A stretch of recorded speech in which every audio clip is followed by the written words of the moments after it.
North Korea is sending more soldiers to fight Ukraine. Russia's Security Council Secretary and former Defense Minister Sergei Shoigu announced that 1,000 North Korean combat engineers and 5,000 military builders are heading to the Kursk region. Moscow says the North Korean troops will be clearing mines and restoring damaged infrastructure in Kursk. But Ukraine believes that the North Korean soldiers will be joining the Russians on the battlefield. And there will be more than Russia has announced. Kiev says that Pyongyang will be sending an additional 25,000 to 30,000 troops to the front lines to aid in the war effort, not reconstruction. North Korea has already sent about 10,000 to 15,000 soldiers to fight alongside the Russians.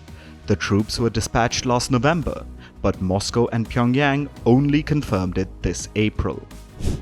And according to South Korea, the North Koreans have suffered heavy casualties.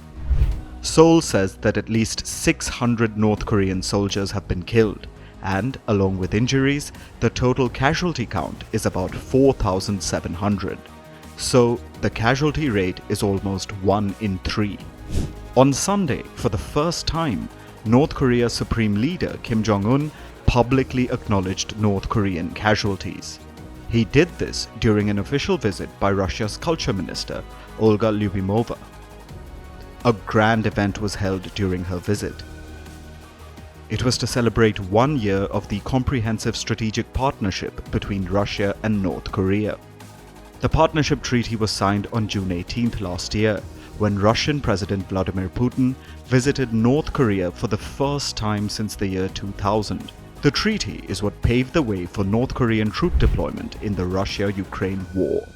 Это по-настоящему прорывной документ, отражающий стремление двух стран не останавливаться на достигнутом, а поднять наши отношения на новый качественный уровень.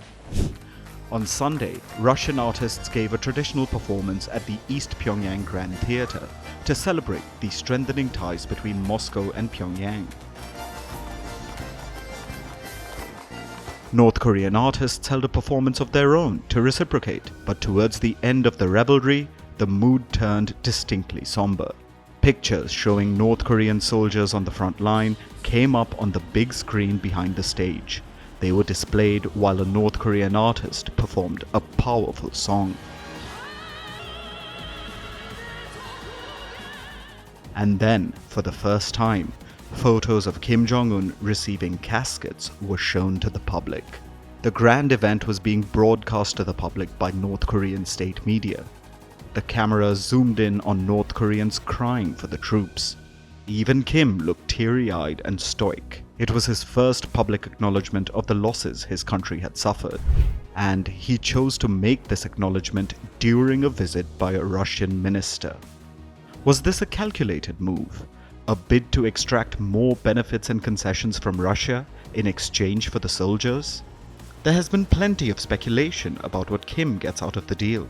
For all the military assistance he has sent Russia so far, including soldiers, artillery shells and missiles. Reports say that Kim is getting oil and food to prop up North Korea's faltering economy. He is supposedly receiving Russian military expertise to help him advance North Korea's nuclear and missile programs. Reports even say that Moscow is helping Pyongyang build submarines that are capable of firing nuclear missiles. Russia has also helped North Korea undermine international sanctions that were crushing its economy. Last year, weeks before Russia and North Korea signed their comprehensive strategic partnership, Moscow did Pyongyang a favor at the United Nations. Russia used its veto to abolish a UN panel that monitored North Korea's compliance with international sanctions. Moscow has been helping Pyongyang evade sanctions for years.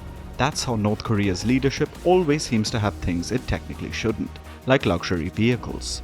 But last year, Russia dropped all pretenses by blocking the monitoring of sanctions. This is thought to have helped North Korea tremendously.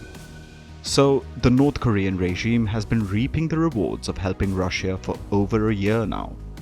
But Kim's big reveal of troop casualties on Sunday suggests two new developments. The first is that he wants to prepare his people for more troop deployments. He's drumming up patriotic sentiment to that effect. The second development is that Kim is using the latest troop deployment as leverage.